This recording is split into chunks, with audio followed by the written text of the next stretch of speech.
বাড়িতে মাঝে মধ্যে হায়দার ভাই আমি বসে গিয়েছি রান্না বান্না করো। কোনজন উনি?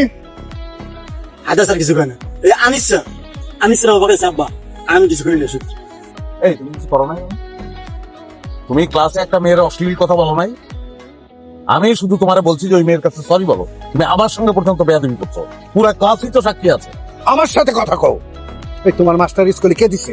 কে দিছে তোমাকে মাস্টারি? হ্যাঁ, তুমি জানো না বাচ্চাদেরকে কখনো বকাঝকা করতে নাই? আপনার ছেলের আমি মারি নাই তো, আমি ওর শিক্ষক। ওরে শাসন করাটা আমার দায়িত্বের মধ্যে পড়ে। আপনার যদি কিছু বলার থাকে আপনি স্কুলে এসে তখন কথা হবে। হায়দার ভাই চলো। তাই খারাপ তুই চিনস আমি কে? বুঝতে পারেনি কাকা, মাফ করে দেন, তার ভুল হয়ে গেছে। না না, কি বাদ দেবো? আপনি কি বলতেছে? আমি তখন বুঝতে পারতেছি যে তার ছেলে এরকম হয়েছে কেন। শিক্ষা তো তার হওয়া উচিত। আমার শিক্ষা হওয়া উচিত। আমার ছেলের গায়ে তুই হাত দিছ? আমি আমজাদ তালুকদার। পুরা থানার মানুষ আমার নাম শুনে থরথর করে কাঁপে। আমার ছেলের সাথে তুই অন্যায় করছস, মাপ চা। কাকা মাপ চা। কাকা কাকা মাফ করে দেন, ওনার ভুল হয়ে গেছে। তুমি কথা কইতেছো কেন? তুমি তার ধরে জেলে দাও। আমি বলছি না ভুল করে ফেলছে, আপনি মাফ করে দেন কাকা। তুমি কথা কইতেছো কেন?